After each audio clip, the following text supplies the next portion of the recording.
Sebanyak 22.225 peserta mengikuti seleksi bersama masuk perguruan tinggi negeri atau SBMPTN yang tersebar di 54 lokasi dan terbagi dari 9 sektor berbasis cetak dan 1 sektor berbasis komputer.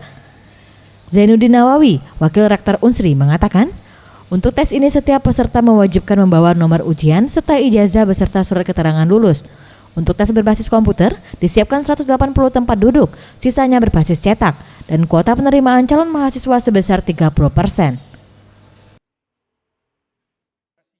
Terbagi dalam 9 sektor berbasis cetak dan 1 sektor berbasis komputer.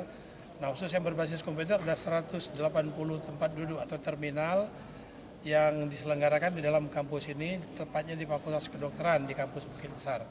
Semuanya sudah berlangsung dengan baik sampai dengan saat ini, belum ada laporan yang tidak dikehendaki yang masuk.